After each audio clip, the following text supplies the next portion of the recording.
Welcome to Say More, the podcast where we expand the conversation around what it means to be human. I'm Andy Spray, and I'm here with my co-host, Emily Lawyer, licensed professional counselor. We're answering your real questions, and while we're at it, creating a community where we can grow together, learn how to connect more to self in order to connect more to others and more to God. Hi. Hi. How you doing? I'm happy to be here. I did something new this weekend. I experienced something new that I want to tell you about. Tell me and the people. Well, you know already that I was on a road trip with my family. Yes. And I wanted to see what all the hype was about. And we found ourselves at Buc-ee's. Internet sensation, Buc-ee's gas station. Yeah, maybe explain for people listening in case they're not aware of the I think internet everyone knows what Buc-ee's is. I think by now.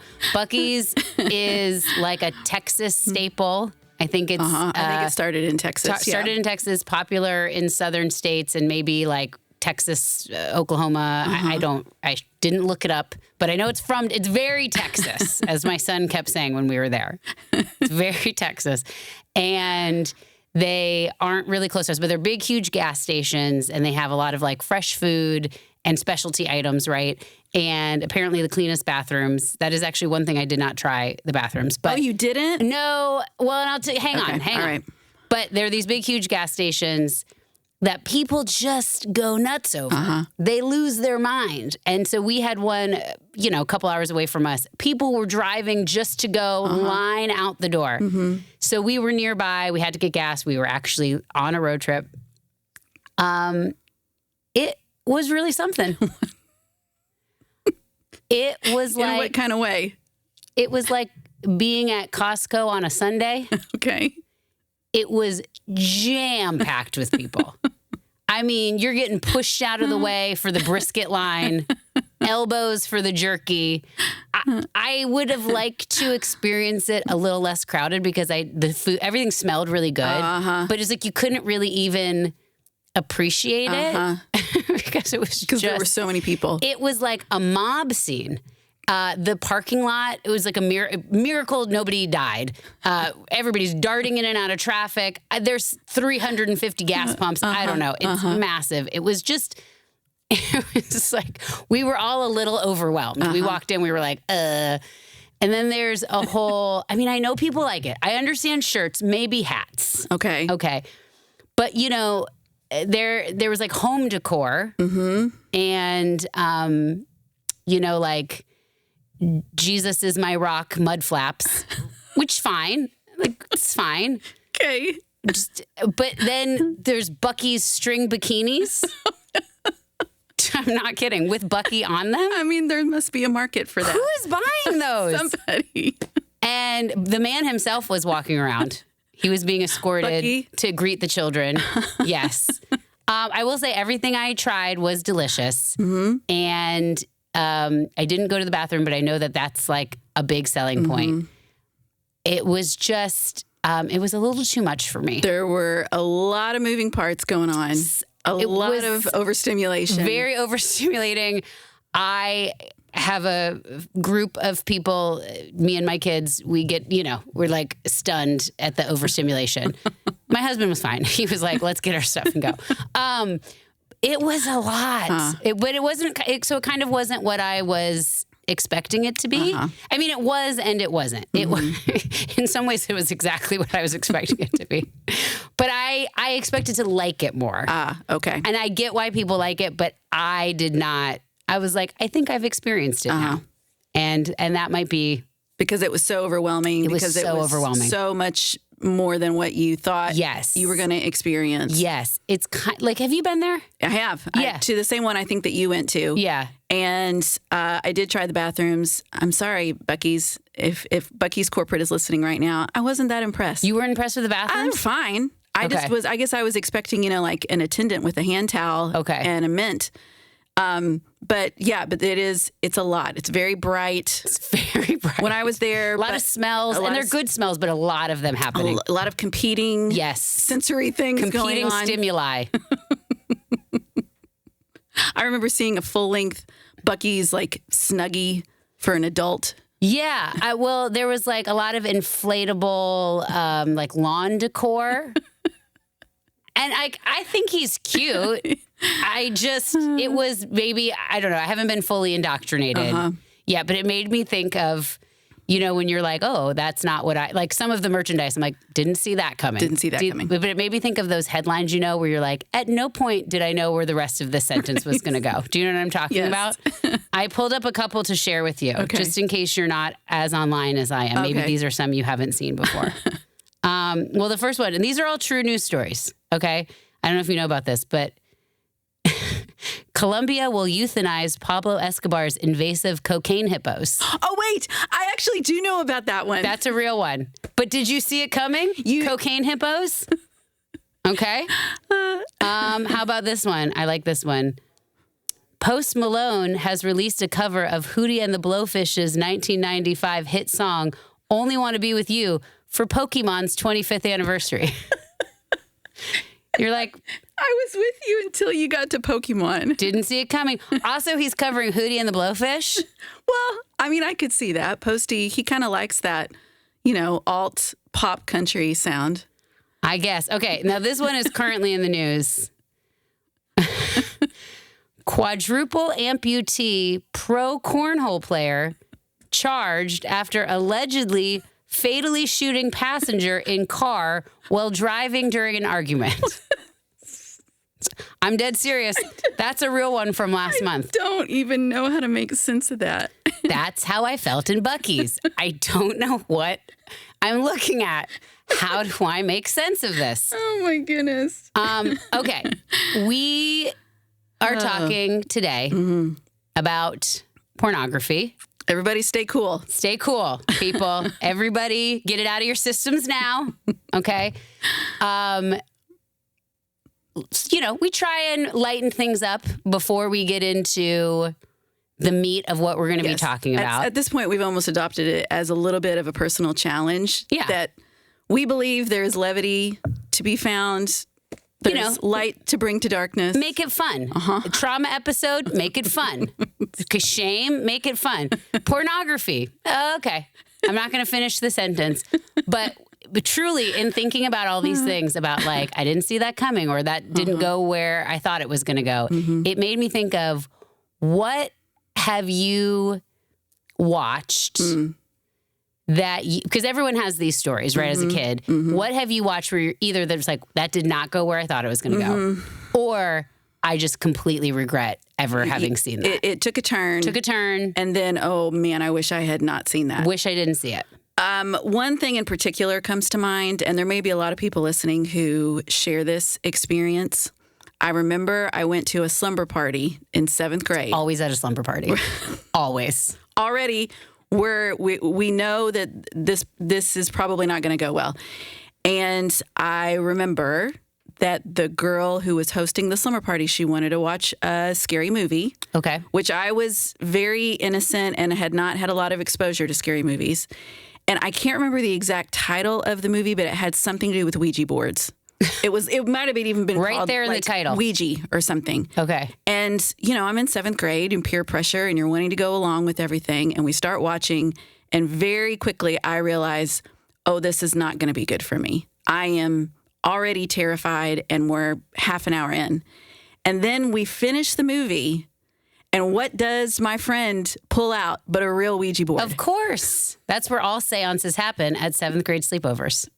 So I remember the rest of the girls, we stayed up, I'm sure, way too late. They all slept like babies. They were fine. I did not sleep one wink. I, to this day, can remember, I can picture it right now, even as I'm talking to you, where we were sitting around her kitchen table. I can remember who was there. I can remember that I was terrified out of my mind and that I did not sleep at all. I just remember laying there in the dark, just staring at the ceiling all night long. I can think of many sleepovers that took that turn. Yeah. I was also thinking of one from middle school. Oh, really? Where everybody's like, let's watch a movie. And of course, there were some where it's same thing, where it was a horror movie and I did not like that. But this was one where it's I thought I would like it. Okay. I thought it was going to be for me. Okay. It was the Rocky Horror Picture Show. did you think it was going to be I know for people you? dress up and they dance, and it's like It's a musical. pop culture thing. Okay. And wow, was I wrong. I mean, they do dress up and they dance, but do. Not in the way you were expecting. the way I was expecting. And you're just like, has anything ever good come out of a middle school sleepover? That's a good question. That's a good question. I also, this is a little less, it was different than what I expected, but I definitely regret. One of my personality traits is when I get sick, like a cold or flu or something, my standards of what I will watch doesn't just lower, it plummets. And I can very distinctly remember suffering through a really bad cold once, and I decided to land on watching not just the first, but the sequel of Big Mama's House. Big Mama's House 1 and 2. And I remember when I started on the other side of the cold, feeling better, I was like, boy, that was just a complete waste of hours of my life. Granted, I'll say I was so. sick. Something in me, like you with Rocky Horror Picture Show, I was like, I think I'm really going to like this. And it was not. It turns out you didn't. But I watched the sequel too. But you liked it enough to watch part 2. One that I knew I did not like, I knew full well I did not like horror movies. I don't like horror movies. I actually get why people might like them because I like this. It's like fun to be scared in the moment. The problem is, like you were saying, it just impacted me long after the movie was over. Right. And I would see them because that's what my friends were seeing. Yeah. And I knew. I knew. And the last horror movie I've ever watched was in college. It was The Ring. Oh, that movie is terrifying. Terrifying. And everybody wanted to go see it. And it was out in theaters, and I didn't want to. And I remember being like, I'm afraid of my own shadow. I'm scared. I'm praying. I'm like, God, help me. I feel so scared. It was like, you don't have to go see these. I could help you not feel scared by telling you, go ahead and just don't watch those anymore. You don't have to. And I have since stopped watching those. But that was one where it's like, I knew that was not going to end well. And I found myself continuing to kind of go with the flow on that. And to your point, like we said, I still, when I get sick, do I have any discernment about watching quality shows? Nope, not at all. So there's still that part of me that is, even though there have been times where I've thought, yeah, no, I really wish I hadn't seen that. Still, I didn't get any smarter for watching that. Decision-making ability. I didn't get any better for watching that. Yeah. In fact, I think I got a little worse for watching that. A little worse. So let's take that into our question. Here we go. Here we go. Okay, this is one that comes from many conversations. Many conversations you and I have both had in our various roles and friendships in life. And the question is, what do I do if my kid sees pornography? What do I do? And I'm actually going to say, what do I do when my kid sees pornography? And I've had this as a tearful phone call from a friend when it's happened. I've had this as friends with younger kids asking, what do you think about this? Your kids are older than mine. This is one that keeps the parents up at night. Yes. What do I do when my kids see pornography? Yes. And we're going to offer a lot of compassion in this episode. We always do, especially in this episode, because for some, this is a really difficult subject to broach, especially if, as you are fond of saying to me, especially if you were raised with Victorian sensibilities as I was. So let me also just say this episode is not just for parents. Probably everyone listening has some younger person in your orbit, right? A family member, someone you mentor, someone in your village that you care about sincerely. Maybe pornography use has had detrimental effects on your adult relationships, right? Or even your relationship with yourself and your own sexuality. So again, even though, these questions that we get, they are a little more specific, they always speak to some greater aspect of what it means to be human, no matter what age or stage of life I'm in. I mean, humans are sexual beings, even if you're not sexually active, right? So this is stepping out into that broader scope. And as you already mentioned, this is a very, very, very common question for me because my specialty is actually working with compulsive sexual behavior, sexual addiction, and pornography addiction. I'm going to follow this with another question I get frequently. Okay. When I tell people that's your specialty and they say, why? Huh? Doesn't make a lot of sense. No. Why did you make that your specialty? Yeah. How did you come to that decision?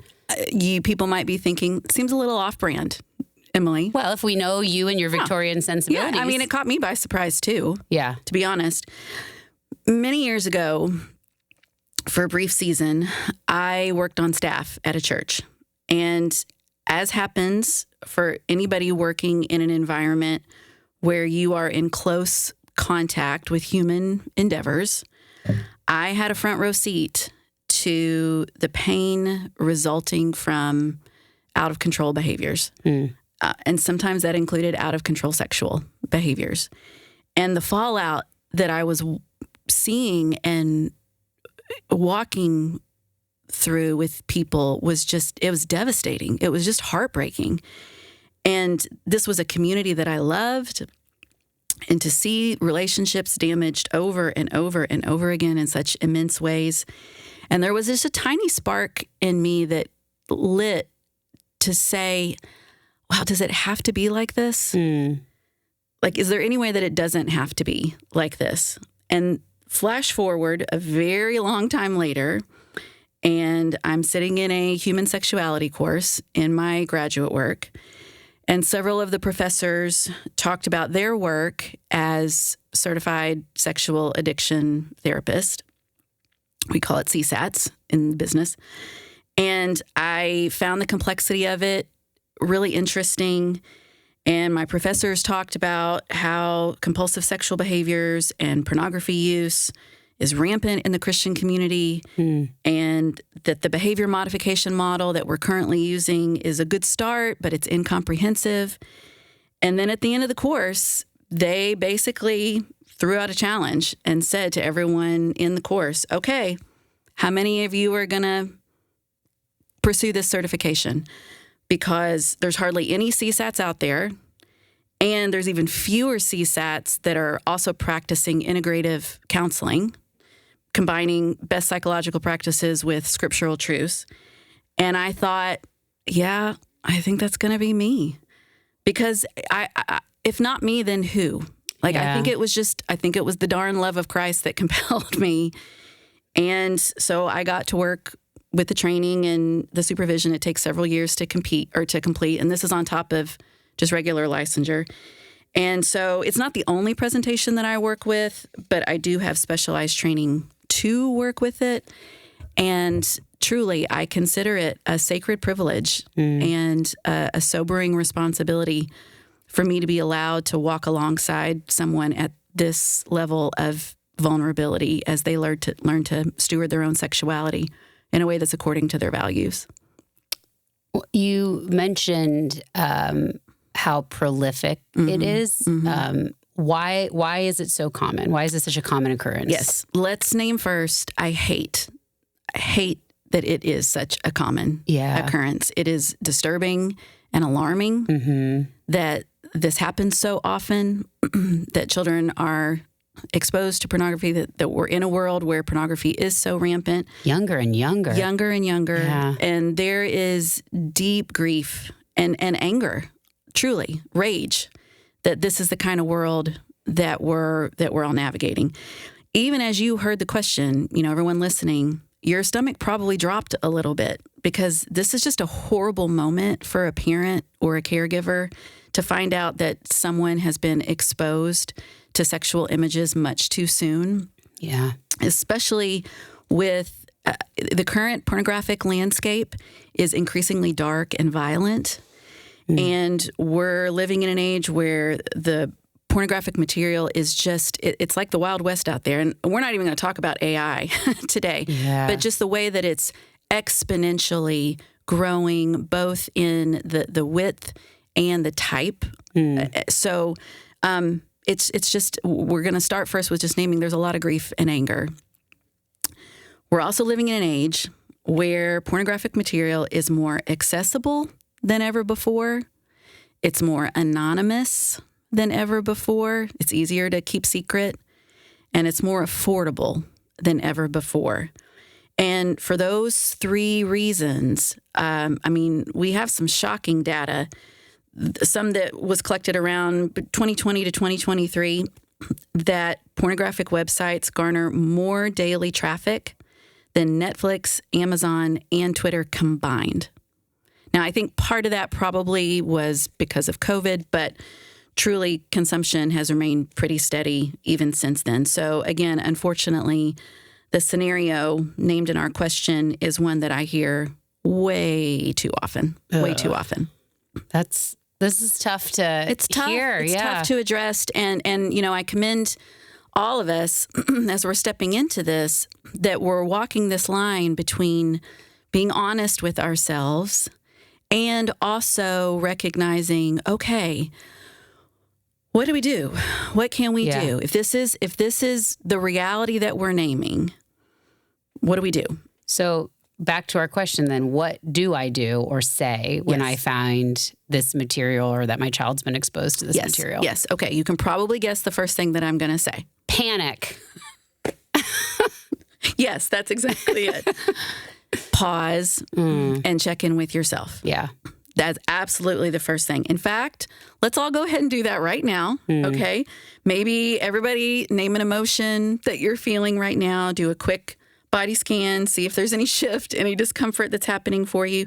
This is a really good time for us to recognize that our own past is going to dive for the steering wheel when something like this happens.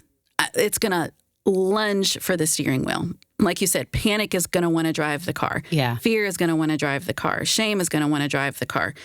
Maybe I carry a tremendous amount of shame about my own sexuality. And that shame is going to want to take the wheel, and it's going to want to condemn my child. It's going to want to condemn the situation. Oh no, this means my kid is terrible. Yeah. This means my kid is sexually deviant. Oh no. And that's what's going to want to take the steering wheel. Or maybe fear is saying, oh no, my child saw porn once and now they are destined to become addicts. It's going to become an addiction that's going to plague them for the rest of their life. Stay tuned for more on that to the end of the episode. We're definitely going to speak to that. And it's going to probably be illuminating in some ways that you're not expecting. So fear might say, I need to lock up my child in a plastic bubble until they're 40 years old. Yeah. Right? That's my plan. Or maybe emotion is taking the wheel and wants to just shut down the whole subject. Or just avoidance. Hide the device and act like it never even happened. Mm-hmm. Maybe there's anger and resentment driving the car. This one's a little bit trickier. Maybe I am feeling or harboring a lot of anger and resentment for what I was taught about my own sexuality or what I did experience when I was in different environments. And so now that anger and resentment takes the wheel and overcompensates and says, okay, now I just need to talk about sex all the time. I need to be very cavalier about it. I need to be very nonchalant about it. And that way my child won't feel the same fear and shame that I did about my own sexuality. We want to be aware of those emotional responses. As we always say, emotions are amazing data and wisdom for me. They're telling me something about my own needs, and we're all going to breathe and exhale and just take a beat and pause. As we are fond of saying in this show, the best gift that I can give anyone in my life is to do my own work. And I have linked a couple of my favorite books in the show notes, and there are very few that I endorse, to be honest. but they can be incredible resources to explore and examine your own relationship with your sexuality, whether you're a parent or, like I said, an adult, that you have someone that you're wanting to walk alongside. These resources can be incredibly helpful in stewarding the information that my fear and my shame and my resentment and my sadness are giving me to help me learn and grow. Remember, kids are taught much more by what they experience from the adults in their world than the words the adults say. They are going to zero in on the body language that is speaking very loudly in a scenario or in a situation like this. Words are part of it. And we're going to talk about that. Normally, I try to stay out of prescriptive advice. I'm going to deviate a little bit from that today because with such a sensitive topic, sometimes it can just be helpful to have a few go-to phrases in your back pocket. Yeah. So I'm going to give you some words, but the very best thing that we can do is to practice compassionate curiosity and self-reflection in our own story so that I can show up more regulated in a situation like this. And then when I've done that work, then my values can drive the car, or my good thinking can drive the car, or my intentional choices about how I want to parent can drive the car instead of my unhealed reactivity or my unmanaged emotions. And truly, that type of work was the majority of my CSAT training, doing the work of sitting with my own beliefs, my own conscious or unconscious beliefs and meanings and working through them, because that really is the best way for me, even as a counselor, to ensure that I can show up calm and capable and curious when I'm working with the type of vulnerability that I'm working with as a CSAT. Okay. So let's say you've regulated yourself. You're not just running on pure reaction. Where do you go from there? Where do we go from there? Can we get into some of the more specifics or some more of the phrases? I mean, I think that first step is a big step, actually. Huge. and is the type of work that isn't just I read one book and I'm completely done with it. Right. It's an ongoing work. But let's pretend that we're there. That I'm stepping into that, as we know, everyone in our Say More community is committed to, because that's what we're cultivating here. All right. Now what? Now what? It's really important to remember kids are curious about sex. Every single one of us has that curiosity as part of our story. Maybe we exercised that curiosity in different ways, but that is common for all of us. So this is an understandable thing. Maybe a child is curious and goes looking for images. Maybe someone introduces them to material and they want to investigate further. It doesn't mean this is a bad kid. But as the parent or the adult in their life, I do have a responsibility to deal with what they have seen. Yeah. So I think we start with that. Okay. You know, it might sound like, hey, I understand that you're curious about sex, and that's normal. I have to let you know that I saw the websites and the pictures that you were looking at, and it's my job as a parent to have a conversation with you about that. Now, depending on the age, the child is going to go full sin mortification at that point. Right? To that end, you may want to broach the conversation in a way that takes that into account. You may want to initiate the conversation when you're riding in the car or you're taking a walk. Sometimes that can be really helpful to not have to sit face to face, or it's also giving my child the freedom to look at something else while we're having the conversation, right? It can also be really helpful, and I really like this one, to let them know this isn't going to stretch on indefinitely. Oh, yeah. Okay? That's good. Right? I promise I'm just going to talk for a few minutes, and then it'll be over, and then we can talk about something else. Yeah. right? I think they'd like that. Because again, they're feeling all sorts of emotional responses. You're feeling all sorts of emotional responses. It can actually be helpful for both people. Yeah.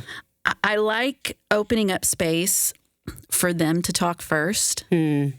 What questions do you have about what you saw? Now, they might freeze and say nothing, and that's okay. I just think that it's always good to start with that open posture to let them know, I want to hear from you. Yeah. Right? We listen and we don't judge. Yeah. As is the Instagram trend right now. And then you might offer something like, what you saw is pornography.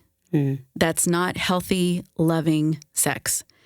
That's not what goes on in meaningful, intimate relationships. If you are a Jesus follower and you're wanting to incorporate your faith, you might even let them know that's not God's design for sex. You're naming for your child, I want you to understand that sexual relationships and also the sexual nature of our bodies, the sexual part of our bodies, are meant to be kept protected by trust, by respect, by mutual consent, and mutually agreed upon privacy. That is something that I think sometimes, and I understand that it's well-intentioned in this sort of endeavor to reduce some of the shame. I do think sometimes we maybe swing the pendulum a little too far the other way. We are supposed to be feeling some level of protection whenever we talk about sexuality, because it is meant to be kept private, not because there's shame around it, but because it's precious. Right. And we've moved to, it's always out in the open. It's always, okay. Right. It is precious and can be so easily harmed. Yeah. And so it's meant to be protected. You might even also continue to name what you maybe saw was something that seemed confusing or even gross or yucky, depending again on the age that you're working with.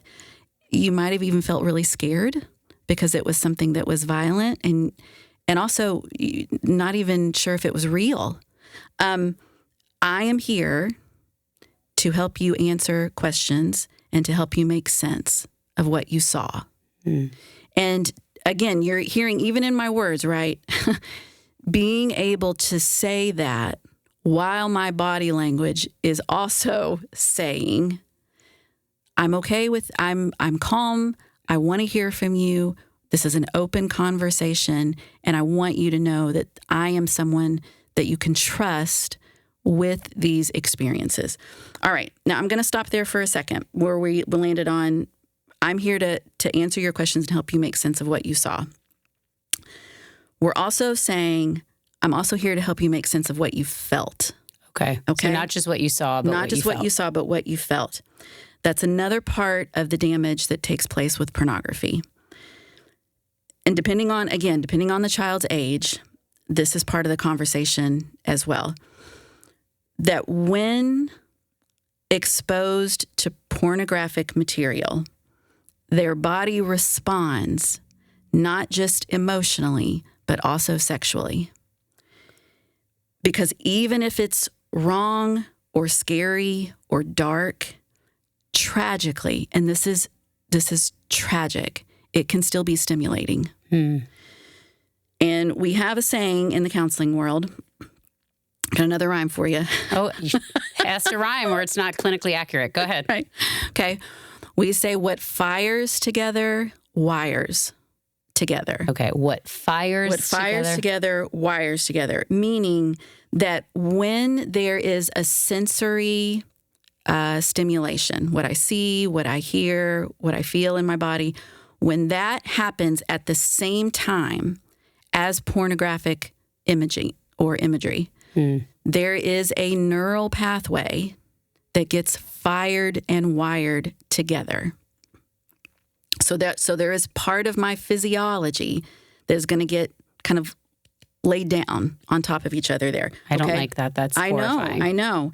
And the tragedy is that my child is in this terrible situation where these intense or aggressive images are firing and wiring together with it waking something up in their bodies. Yeah. Yeah. And I know, let's all just take a second to kind of sit with the brevity, or not the brevity, the weight of that, right? Right. The tragedy also is these feel-good feelings in your body are a wonderful gift. Right. Right? That's the intention of them. That's the intention. It's just that they aren't supposed to be woken up with that type of stimulation, so that those feel-good feelings are happening at the same time, fired and wired together, as feeling high doses of fear or high doses of shame or high doses of anger. That's not how it's supposed to happen. So it's kind of fusing all of these things that aren't supposed to be linked. They're not supposed to be linked. That's not the way that we want that to be happening. Right.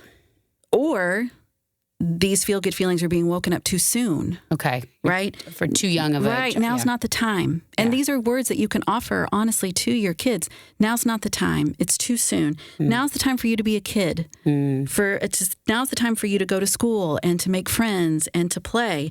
Or if you're an adolescent, now's the time for you to learn to treat others with dignity and respect and care, especially if it's somebody that you have a crush on or that you like, right?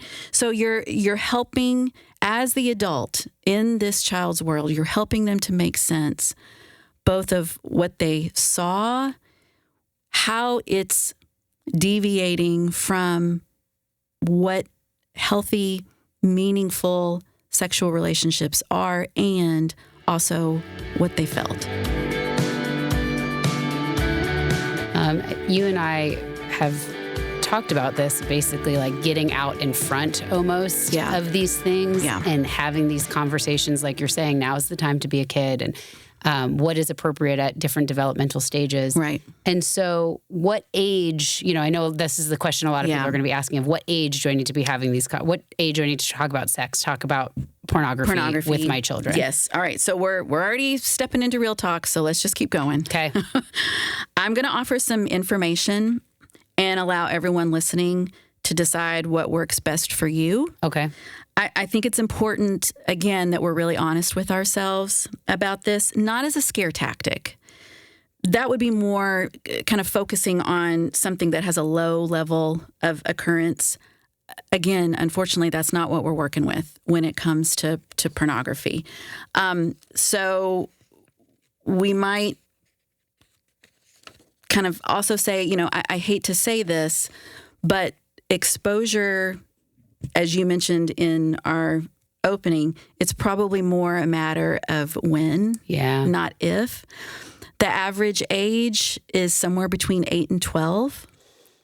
Usually for boys, it's 8 to 10. For girls, it's 11 to 12. Mm-hmm. And we're also even learning that by the age of 18, the vast majority of kids, nearly 80%, have been exposed not only to just pornographic material, but violent porn. So again, the type of material, this is real talk. Yeah. The type of material is much more aggressive and intense, and honestly can be traumatizing even for adults to see. Yeah. So I think we're also stepping into some real talk that when I give my child a smartphone, I'm giving them a porn portal. And I'm not going to everybody listening, I'm just offering some information, and you get to make whatever decisions you feel are best for your family. We're going to start with some hard reality to let us make informed decisions, right? You want to be able, as a parent, these are such difficult and sad decisions to be making. And also, we want to be able to make informed decisions. Certainly, there are guardrails that can be put in place to minimize the risk of exposure. And by all means, explore those. Lay it on. Yeah. Put the blocks, the software, the devices. Use. I know Covenant Eyes is one that's really popular. I like something called Mobisip a little bit better. So, but whatever you choose, right? Yeah. Put those guardrails in place. Devices stay in a common area, or we have rules about not using devices at other people's homes. Pay attention to your intuition. When you see your child taking their device, whether it's a phone or a Chromebook or something, and going into their room and keeping the door shut. Pay attention to your intuition and investigate those things.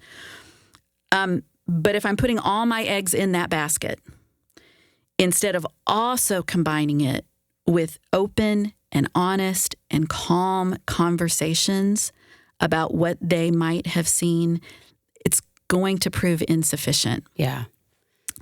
As far as what age you start to have those preventative conversations, again, I'm going to let people listening decide that. Some people say, well, I don't want to introduce the topic too early because then that will cause their curiosity to go out and seek those images. I understand that.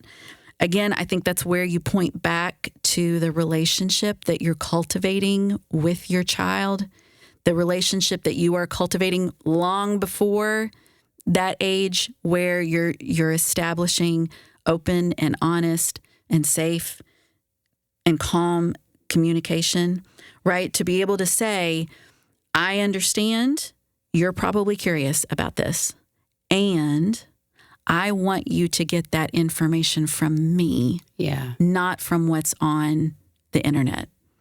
I can give you a book to read, and then we can talk about it afterwards. If your child is younger, they might prefer that you read that book together.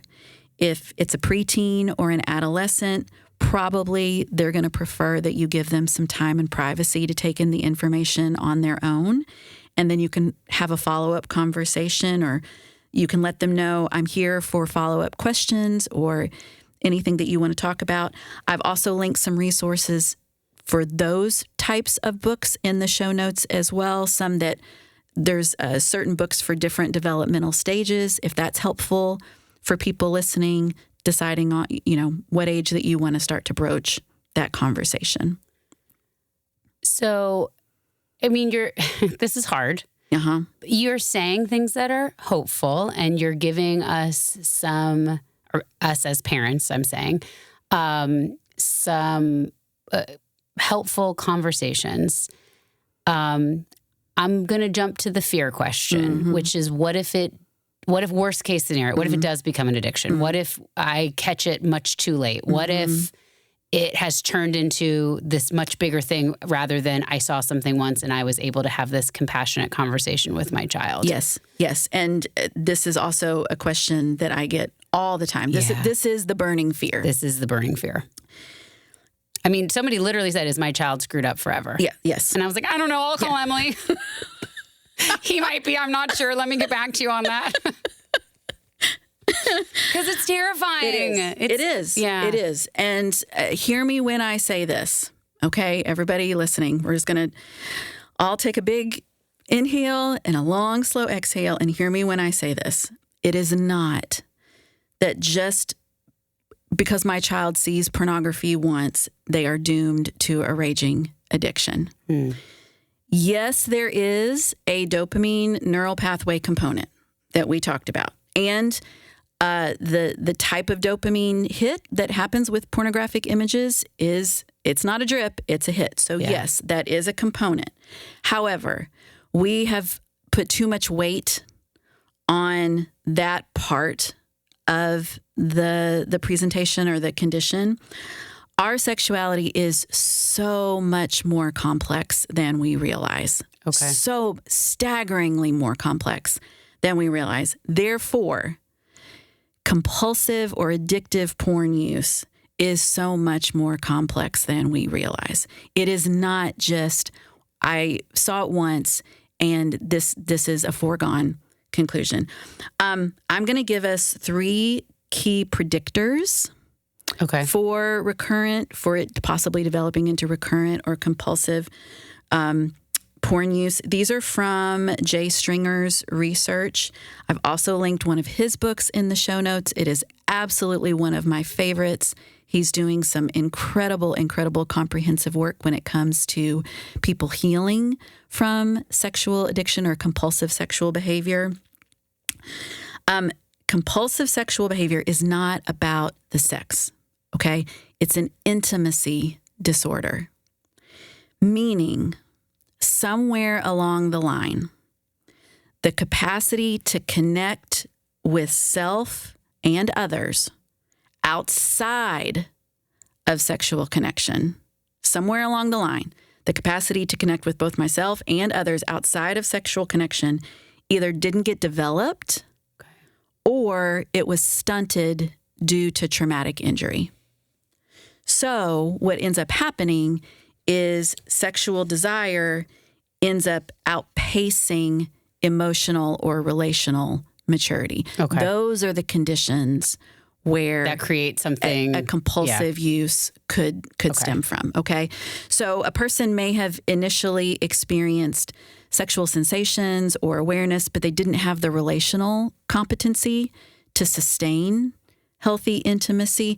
People think sex addiction happens because someone had a problem controlling their lust. Yeah, right. That's sort of the only way I've heard it talked about. Or that they have a higher sex drive than somebody else. Or like we said earlier, because I just saw porn once and now I'm programmed to keep consuming it. That is far too reductionistic of a conceptualization. It's honestly a kind of a painful oversimplification. So these are 3 indicators that might speak to that complexity a little bit more. Okay, the first one, those who have experienced sexual abuse. The majority of people who have known sexual abuse were groomed by someone they know. And so the same person that perpetrated the sexual abuse is someone who connects with us, even maybe delights in us. And then that is an incredibly harmful sexual template that gets fused together or established. And so then what happens is pornography or consuming pornography becomes an appealing place to recreate that template. Okay, so that's the first predictor that we might name as part of that increased complexity. Okay, a second predictor, those with lack of purpose. Okay, interesting. When I don't know who I am, or I don't know how to get my mental and emotional and spiritual and relational needs met in an empowered way, I am left to live a life full of futility and disappointment, and I don't even know how to navigate it. And so pornography becomes a very accessible, affordable, and anonymous world where for just a moment, all of that futility and disappointment goes away. Until I come back to reality. Right? And all the shame that accompanies that, which brings us to the final key predictor, and this is the biggest driver of all. Those who live in shame. Ugh. The more you feel shame, the more porn you will consume. Full stop. Wow. Jay Stringer's, in his sample, in his research, men were nearly 300 times more likely to pursue pornography for each unit of shame they felt, and women were 546 times more likely to increase their porn use, depending on the level of shame they experienced. 500 plus more likely? Correct. Wow. The more you feel shame, the more porn you will consume. Please, please hear me when I say this. Shame, not pleasure, drives pornography use. And it's not just shame about the porn use itself. That is a huge driver. Like after the fact, you feel shame. It's not just that. It's shame that we might feel about sex itself or our sexuality. It's shame that we might feel about our bodies or what our bodies feel. Or it might be shame that exists in subconscious beliefs about who I am, my identity. It might be shame in feeling certain emotions. I cannot keep my child from feeling shame. That's just part of the human experience. However, I can help them develop a different relationship with their shame, one that's more accustomed to bringing it into the light and safe relationship, like these conversations that we kind of outlined, right? Especially when it comes to foundational aspects of their humanity, their emotions, sensations they feel in their body, their relationships, their beliefs about their sexuality, and their beliefs about their sexual curiosity. So if you are listening, I implore you to hear me.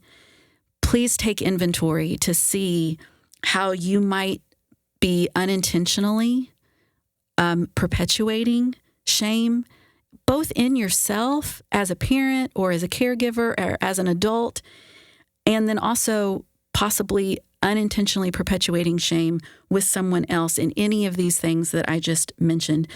Experiencing shame is part of the human experience. However, there is so much we can do to mitigate the extent of it. And if you would like more practice with that, we'll also link our shame episodes in the show notes. So, yes, we're kind of landing with pornography is a formidable foe. And it is possible to contend with it. I feel so strongly about that.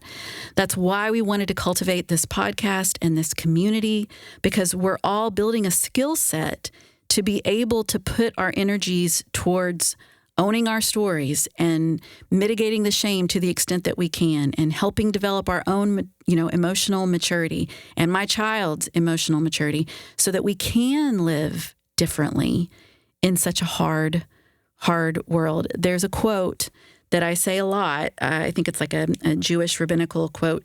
Do not be afraid of the work that has no end. Meaning there is value and purpose that lies in the efforts that we are all in together, right? And the commitment to daily, consistent, small steps, and that we're able to do that in the Say More community together. Well, I'm not going to lie, Emily, this conversation makes me want to go back to Buc-ee's. And take the edge off. You need some more by elbowing my way to the Slurpee machine. And the candied pecans. And the candied pecans. To soothe myself. No, this is hard stuff. Actually, when you and I were talking, offline about this episode recently, you were like, this is the enemy of our time. Yeah. For our families. I did say that. Yeah. Yes. You said pioneers had their enemy was, like you said, a pack of wolves outside the door, or the elements, or cholera. Yeah. This is the wolf outside our door. Yes. And of course, I'm viewing it from a parenting angle, and I hope we didn't discourage non-parents from listening, because I think if you are an adult, you're having some experience in this world. Agreed. And if you find yourself listening and go, what do I do? Mm-hmm. Definitely check out the show notes. Emily has linked so many resources. And do we say go find a CSAT? Well, no, I don't know. I don't know that I would go there yet. Okay. I don't know. We could say, first of all, here, we'll offer this.